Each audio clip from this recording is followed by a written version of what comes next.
अदालत की तरफ से गिरफ्तारी का हुक्म आया तो गिरफ्तारी क्यों नहीं दे रहे? बिल्कुल देनी चाहिए। वो वारंट लेकर गए तो बाद में पुलिस और कारकुन आमने सामने हुए जिससे इंतशार फैला। इस सर्च वारंट में ये कहा गया है कि आप क्रेन लेकर किसी के घर पे चढ़ दौड़ें और उसके घर को मसमार कर दें। सुनने में यही है कि एस्टेब्लिशमेंट लेकर आई इमरान खान को। अमेरिका को ये हक किसने दिया है कि वो ये कहे कि पाकिस्तान का वजीर आजम इमरान खान को नहीं है, फलां को होना चाहिए? इमरान खान की और मेरी सियासत की बड़ी मुमासलत है की पब्लिक को। राना अब्दुल रऊफ साहब ने उन्होंने अपनी ठेकेदारी पर तवज्जो दी। पर आपके 3.5 साल दौरे हुकूमत में इस पर अमल दरामद क्यों नहीं हुआ? अमल दरामद आप मुझे बताएं आपने कितने वादे किए? सारे वादे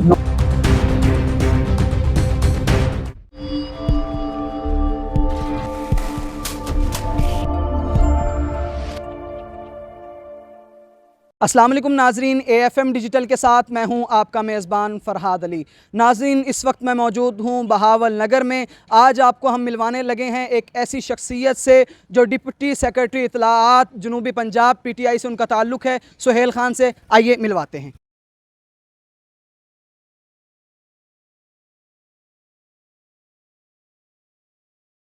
अस्सलाम वालेकुम सर। वालेकुम अस्सलाम। सर, आप कैसे हैं? अल्हम्दुलिल्लाह। सर, सबसे पहले तो आपका बहुत शुक्रिया कि आपने हमें टाइम दिया, और हमें सबसे पहले ये बताएं कि आपने अपनी सियासत का आगाज़ कब से किया? प्रैक्टिकली तो 2018 के इलेक्शन से जी। वैसे स्टूडेंट पॉलिटिक्स से आगाज़ किया मैंने कॉलेज दौर से 90s में। जी। किसी जमात के साथ अटैच हुए थे स्टार्टिंग में? नहीं, अंजुमन तलबा इस्लाम एक हमारी मजहबी जमात थी कॉलेज में, तो वहाँ से हमने अंजुमन तलबा इस्लाम, जिसे ATI कहते हैं, ATI के प्लेटफॉर्म से आगाज़ किया था। ये 2018 का इलेक्शन हमने आज़ाद हैसियत में लड़ा था। तो उसके बाद किस पार्टी के साथ आपने इल्हाक किया? 2018 के बाद इलेक्शन जीतने के बाद हमने PTI को ज्वाइन किया, इमरान खान साहब को, और मैं पाकिस्तान तहरीक-ए-इंसाफ का जनूबी पंजाब का सेक्रेटरी इंफॉर्मेशन भी रहा पिछले टेन्योर में, और अब मैं डिप्टी सेक्रेटरी इंफॉर्मेशन हूँ जनूबी पंजाब का पाकिस्तान तहरीक-ए-इंसाफ। आपने इससे पिछला इलेक्शन जीता है अपने 2018 वाला? नहीं, जीता नहीं, मैंने आज़ाद लड़ा था और 20,853 वोट मैंने लिए थे। PTI के वोट थे 25,000, और नून लीग के जो जीते थे यहाँ से राना अब्दुल रऊफ साहब, उन्होंने 41,000 वोट लिए थे। सर, अब बहावल नगर के लिए दोबारा इलेक्शन लड़ने जा रहे हैं, तो आपका मंशूर क्या होगा? हमारा मंशूर, जो हमने पिछली दफा अपना नारा एक बनाया था कि पानी की जंग सुहेल खान के संग, जी। हमारा बहावल नगर जो है वो वैसे भी बॉर्डर एरिया का ये हमारा हल्का है, यहाँ से पाकिस्तान, यहाँ पे इंडिया का बॉर्डर बिल्कुल साथ है, आपको पता है जी। लेकिन हमारे यहाँ बिल्कुल रुई की सूरत हाल है बहावल नगर में। लोगों को पीने का साफ पानी तक मुयस्सर नहीं है। जी। सीवरेज का निज़ाम आपने देखा है दरम बरम हो चुका है, सफाई का निज़ाम नहीं है, एजुकेशन के हवाले से हम सबसे पीछे हैं, हेल्थ फैसिलिटीज़ हमारी यहाँ पे ना होने के बराबर है। हमारा मंशूर सिर्फ बहावल नगर की आवाम को ये बुनियादी सहूलियात मुयस्सर करना है। ये पिछले इलेक्शन में भी हमारा नारा यही था और इस इलेक्शन में भी हमारा नारा यही है, और हम इंशाल्लाह ताला ये कोशिश करेंगे कि बहावल नगर की आवाम को जो ज़रूरियात ज़िंदगी हैं, बुनियादी जो चीज़ें हैं, वो उनको मुयस्सर आए। आपने इलेक्शन आज़ाद लड़ा, अगर चाहे वो हारे, लेकिन फिर इमरान खान को ज्वाइन करने की क्या वजह थी? और भी तो दीगर पार्टियां थी। बिल्कुल, आप बड़ा ज़बरदस्त क्वेश्चन है आपका। इमरान खान की और मेरी सियासत की बड़ी मुमासलत है। जी। एक दूसरे से मिजाज मिलता है आपका? मिजाज तो शायद मैं नहीं कह सकता, लेकिन जो सियासी वो सिचुएशन है इमरान खान की पूरे मुल्क की सियासत में, मैं समझता हूँ कि वही जो हमारे हल्के की सियासत है उसमें हमारी यही पोजीशन है कि सारी की सारी जमातें जो हैं वो इकट्ठी होकर पाकिस्तान तहरीक इंसाफ के खिलाफ और इमरान खान के खिलाफ सफा रहा है। इसी तरह यहाँ बहावल नगर की सियासत में जब हमारी एंट्री हुई तो कोई जो यहाँ पे आपको पता है कि हमारे यहाँ जागीरदारों की और ये खानदानी सियासत का एक बड़ी ग्रिप रही है, और हमारे शहर वालों ने 2008 के इलेक्शन से ये मूवमेंट शुरू की कि हमारे शहर का नुमाइंदा होना चाहिए, और उसमें सैयद मुमताज़ आलम गिलानी साहब 2008 में पीपल्स पार्टी से जीते MNA की सीट पे, और राना अब्दुल रऊफ साहब 2008 में MPA की सीट पे उन्होंने विन किया। बड़ा मायूस किया यहाँ पे शहर की पब्लिक को राना अब्दुल रऊफ साहब ने। उन्होंने अपनी ठेकेदारी पर तवज्जो दी, लोगों को सहूलियात फराहम करने की तरफ उनकी तवज्जो नहीं रही, और वो मैं समझता हूँ कि वो नाकाम रहे लोगों को बुनियादी सहूलियात फराहम करने में। जो उनका फ़र्ज़ था, जो उन्होंने लोगों को ये बुनियादी सहूलियात हर एक शख्स का हक है, वो उनको फराहम नहीं की गई। मतलब जो उन्होंने कमी कोताही की है, तो आप इलेक्शन में हुकूमत में आने के बाद इस कमी कोताही को दूर करेंगे इंशाल्लाह ताला। और दूसरा हमें सर ये बताएं कि इलेक्शन गुज़िश्ता आप हारे हैं, तो आइंदा आपकी क्या चांसेस हैं जीतने के? इंशाल्लाह ताला हम पाकिस्तान तहरीक इंसाफ के साथ हम ने स्टैंड किया हुआ है। अभी हमारी टिकट का फैसला नहीं हुआ PP 238 का, तो देखते हैं खान साहब क्या फैसला करते हैं। फैसला तो बहरहाल पार्टी क़यादत का चलेगा। खान साहब जो फैसला करेंगे इंशाल्लाह ताला, मुझे बड़ी उम्मीद है कि क्योंकि मेरिट हमारा बनता है। जी, अगर आपको सर पार्टी की तरफ से टिकट ना मिला तो आपका सियासी मुस्तकबिल क्या होगा? ये आपकी बात दुरुस्त है। पार्टी क़यादत की तरफ से फिलहाल तो हम पार्टी क़यादत की तरफ देख रहे हैं। हमारी क़यादत जो फैसला करेगी इंशाल्लाह ताला, मुझे उम्मीद है कि पार्टी क़यादत का फैसला जो है वो ज़मीनी हक़ाइक़ को देखते हुए, अगर खान साहब ने सुनकर ये फैसला किया तो 100% हमारे हक में फैसला होगा इंशाल्लाह ताला, और हम यहाँ से सीट जीत कर इंशाल्लाह ताला खान के विजन को मजबूत करेंगे। खान के साथ हम खड़े होकर पाकिस्तान की सलामती की जंग लड़ेंगे। खान के साथ हम खड़े होकर इस्लामोफोबिया के खिलाफ हम जंग करेंगे, और इंशाल्लाह ताला खान के शाना बेशाना हम खड़े होकर अपने मुल्क को मिल्लत की तामीर और तरक्की के लिए काम करेंगे। सर अभी खान साहब का जिक्र आया, तो मुझे बताएं कि जिस तरह आजकल जमान पार्क में सिचुएशन चल रही है, खान साहब ने सबसे पहले तो हुक्म ये दिया अपने रहनुमाओं को कि वो बंदे लेकर पहुंचे, जो लेकर ना पहुंचे उसे टिकट नहीं मिलेगी। इसमें कितनी सच्चाई है? भी ऐसी कोई बात नहीं है। पार्टी, आपको पता है कि पार्टी ऑर्गेनाइजेशन का नाम है जी, ऑर्गेनाइज लोग उसको लेकर चलते हैं। जो पार्टी के लीडरान हैं वो सारे खान के साथ हैं। अब मैं खान के साथ हूं, मुझे जब पता चलता है कि हमारे कायद की पेशी है, तो मुझे कोई बुलाए या ना बुलाए मैं वहां पे पहुंचूंगा। जो लोग मेरे साथ हैं, मैं उनको बुलाऊं ना बुलाऊं, वो मेरे साथ जाएंगे। आप जमान पार्क गए थे? मैं बिल्कुल गया था जमान पार्क। सर मुझे ये बताएं कि कानून सबके लिए बराबर नहीं। इमरान खान को हुकूमत की तरफ से अदालत की तरफ से गिरफ्तारी का हुक्म आया, तो गिरफ्तारी क्यों नहीं दे रहे? अच्छा, आपको नहीं लगता कि देनी चाहिए? बिल्कुल देनी चाहिए। वो गिरफ्तारी का हुक्म नहीं था, हाई कोर्ट ने इसका नहीं। चयन किया? देखिए, एक उनकी बेल हुई थी कोर्ट से।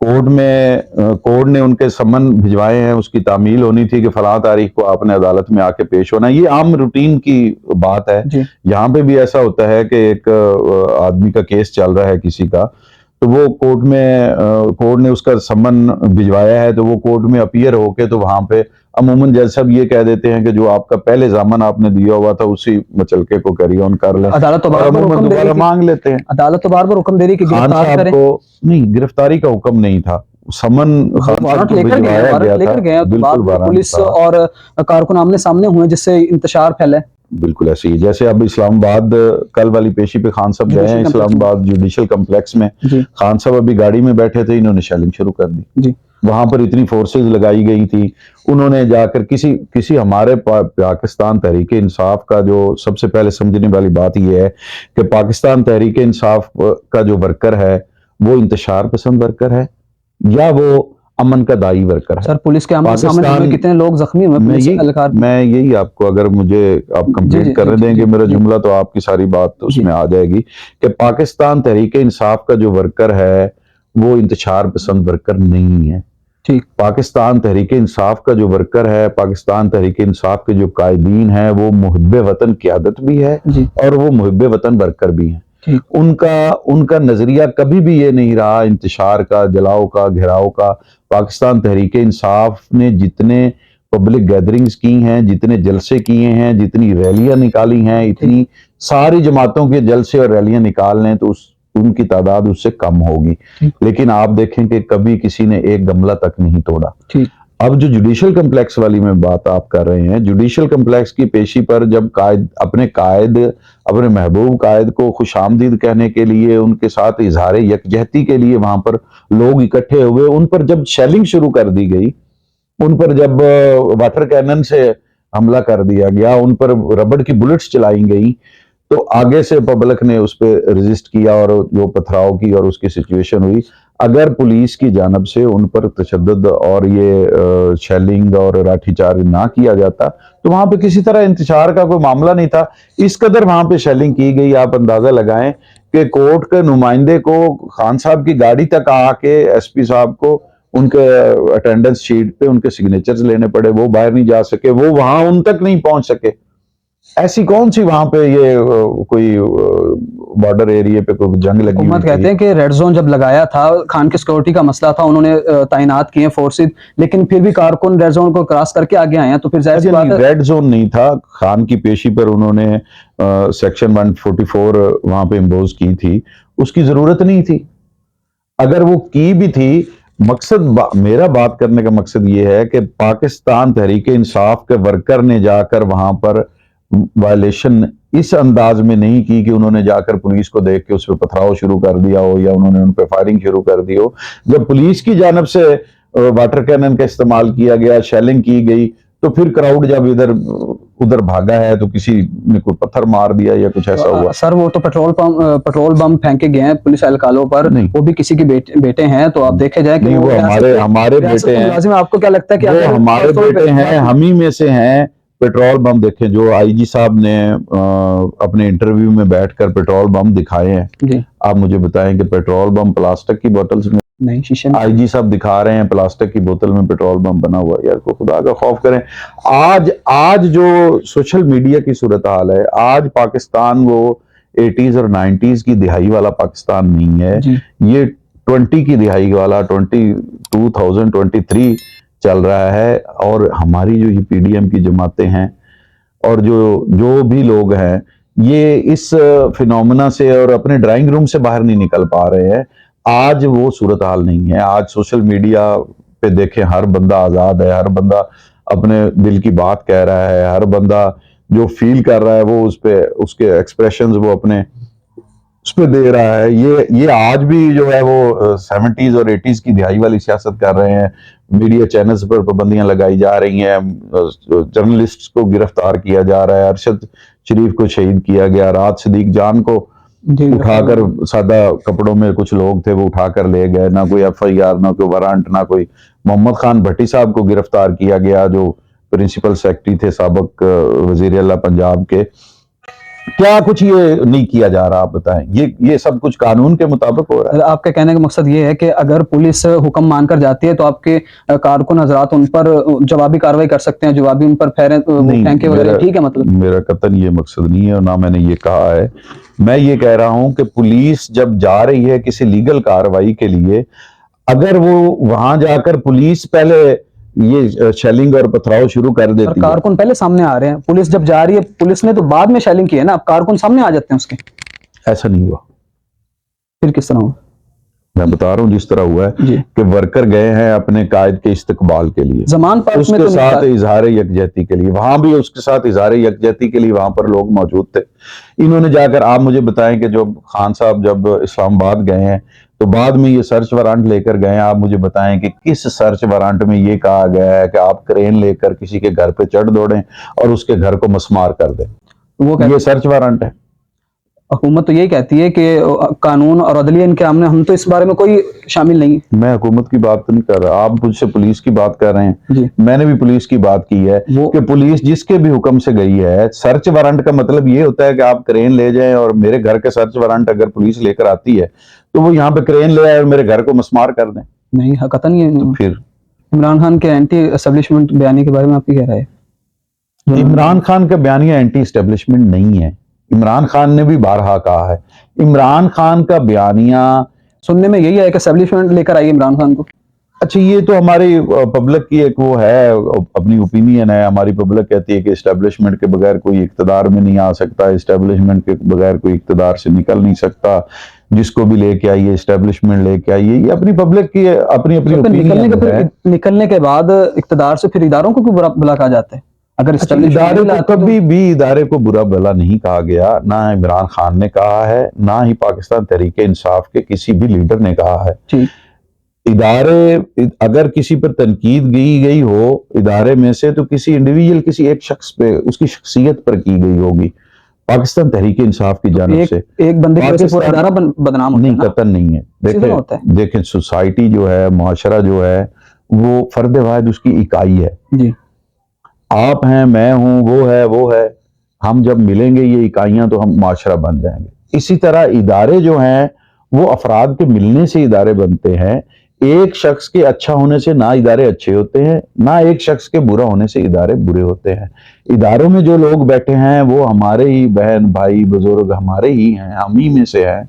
इदारों में कोई मावराई मखलूक नहीं है, इदारों में से कोई अर्श से कोई नहीं आ गया हुआ। इदारों में जो लोग बैठे हुए हम ही में से हैं।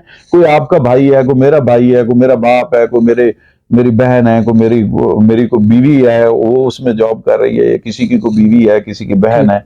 तो इदारों में हम ही में से लोग हैं जी। इदारों को कभी भी पाकिस्तान तहरीक इंसाफ की जानिब से बुरा नहीं कहा गया। ठीक। इसको जो नाकदीन है हमारे पाकिस्तान तहरीक इंसाफ के, जो पाकिस्तान तहरीक इंसाफ के खिलाफ नजरिया रखते हैं, वो उसको अपने तरीके से एक रंग दे देते हैं किसी भी बयान को। अब इमरान खान ने कह दिया कि मेरी किसी के साथ लड़ाई नहीं है, सोशल मीडिया पे शोर शुरू हो गया कि लो जी ये तो डर गए, टर्न ले लिया, ये यू टर्न ले लिया। उस बात का मतलब निकालने वाले ये निकाल लेते हैं कि खान साहब डर गए हैं, अब वो कह रहे हैं कि मैं जनाब फलां से भी बात करने के लिए तैयार हूं, मैं फलां से भी बात। इमरान खान ने कहा कि मेरी अमेरिका से कोई लड़ाई नहीं है, ठीक है।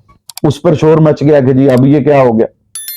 देखिए इमरान खान ने कहा कि मेरी अमेरिका से, मेरी रूस से, दुनिया में किसी से मेरी कोई लड़ाई नहीं है। फिर पहले तो इमरान खान साहब ने यही कहा था ना कि अमेरिका हमारे ऊपर हुक्मरान है, ये कहते हैं कि जी अमेरिका से हमारा कोई नहीं, ये उसका मतलब ये नहीं था। अब खान ये बात कह रहा है पहले दिन से कि अमेरिका समेत किसी भी मुल्क को ये इख्तियार हासिल नहीं है, ये हक हासिल नहीं है कि वो ये फैसला करे कि पाकिस्तान में आइंदा हुकूमत किसकी होगी, पाकिस्तान में वजीर आजम किसने रहना है।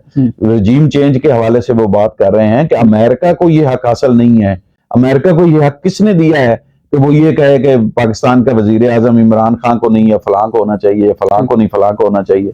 अमेरिका को ये हक किसने दिया है कि वो यहाँ पर आकर ड्रोन अटैक्स करे और हमारे निहत्ते और मजलूम लोगों पर बमबारी करे।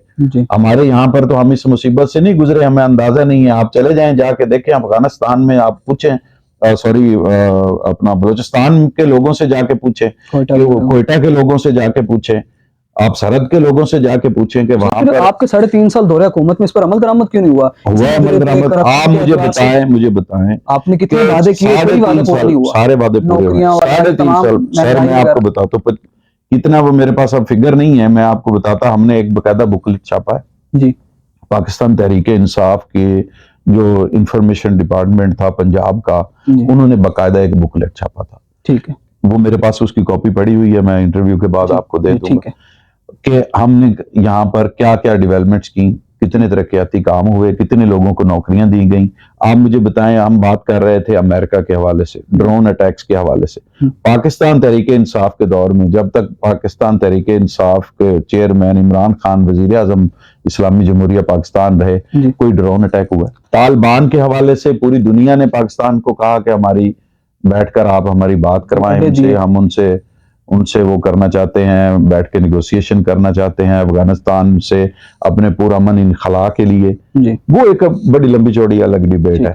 हम बात कर रहे हैं ड्रोन अटैक्स की, हम बात कर रहे हैं पाकिस्तान तहरीक इंसाफ के किए हुए, आवाम से किए हुए वादों की। पाकिस्तान तहरीक इंसाफ ने जो इनकलाबी इकदाम किए हैं, मैं बहावल नगर के हवाले से आपको बताऊं कि बहावल नगर में अरबों रुपए का प्रोजेक्ट पाकिस्तान तहरीक इंसाफ ने दिया। जच्चा बच्चा का हॉस्पिटल यहाँ पर बन रहा है हमारे 11 22 के साथ, उसका बड़ी तेजी से उसका काम जारी है, उसके फंड्स आ गए हैं। ये छोटा प्रोजेक्ट बहावल नगर को मिला है। जनूबी पंजाब में मेरा ख्याल है कि मुझे एग्जैक्ट फिगर नहीं याद, गालबन 4 या 5 जच्चा बच्चा हॉस्पिटल दिए गए हैं, अरबों रुपए का प्रोजेक्ट है। पाकिस्तान तहरीक इंसाफ ने पाकिस्तान का एक बहुत बड़ा इनकलाबी इकदाम उठाया कि हेल्थ कार्ड उन्होंने दिया कि हर एक के लिए यकसा सहूलियात है, अमीर गरीब हर एक। मईशत क्यों नहीं कंट्रोल हुई? डॉलर बढ़ता चला गया, महंगाई बढ़ती चली गई, आवाम पिसती चली गई। इमरान खान साहब ने कहा था मैं बात नहीं करूंगा। देखिए IMF से बात खान साहब ने बिल्कुल कहा मैं नहीं करूंगा। IMF से हमने जितने वादे किए, IMF के साथ जो माहदे किए, उसके बाद भी माहदे हुए। ठीक, सुनने में यह है कि कलअदम तंजीम के बंदे इमरान खान के घर बैठे हैं। अगर कोई आया है तो आज तक मीडिया पे आ जाता है। इमरान खान ने अगर कोई करप्शन की होती तो ये आपका क्या ख्याल है, ये छुपा के बैठे होते कि हमने पर्चा नहीं देना। इमरान खान पर और इमरान खान के साथियों पर तो इस तरह के स्टूपिड पर्चे हो रहे हैं कि हमारे वाइस चेयरमैन है शाह महमूद कुरैशी साहब जी, हमारे नायब सदर हैं फवाद चौधरी साहब, साबिक वजीर भी हैं, उन्होंने जमान पार्क के बाहर खड़े होकर प्रेस कॉन्फ्रेंस की है। इन्होंने सारी प्रेस कॉन्फ्रेंस सुनी, उन्हें ऐसा कोई काबिल मुआखजा जुमला इनको नहीं मिला उनकी पूरी प्रेस कॉन्फ्रेंस में।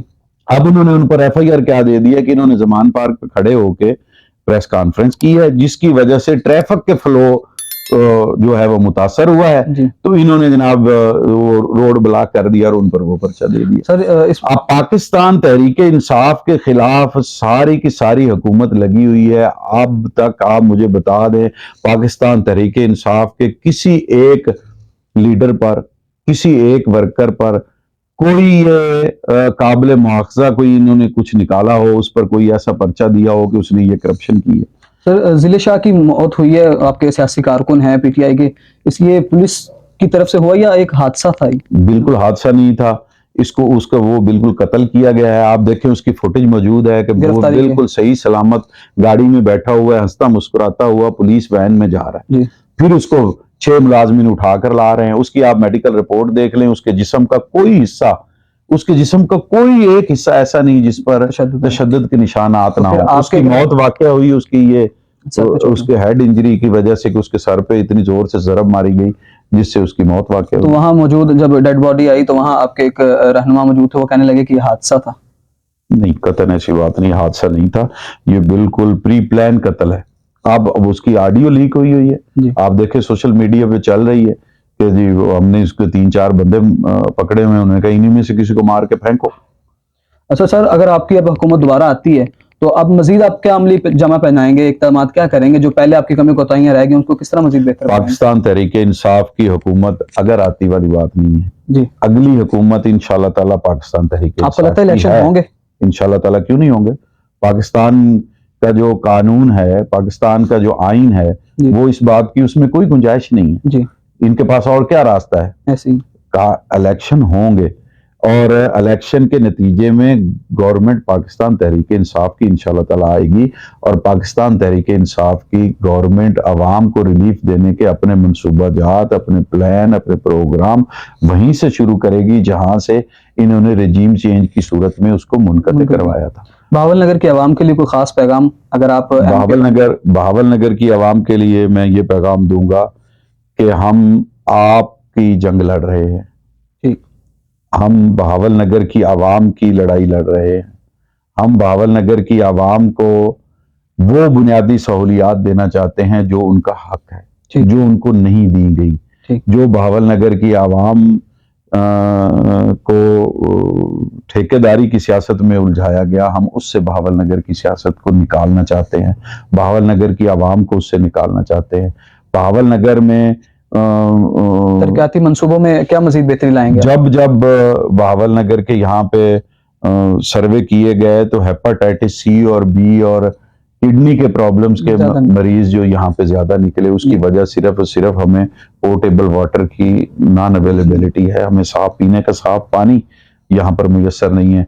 अब आप तो चोलिस्तान में चले जाएं तो पहले वहां पे तस्वीर आती थी कि जानवर और इंसान एक ही घाट से पानी पी रहे हैं। अब तो चोलिस्तान में साफ पानी पहुंच गया और बहावल नगर हमारा डिस्ट्रिक्ट हेडक्वार्टर है, हमारे डिस्ट्रिक्ट हेडक्वार्टर की ये कॉन्स्टिट्यूएंसी है, हमारे जिले हेडक्वार्टर का ये शहर है और यहाँ पर पीने के लिए साफ पानी नहीं है।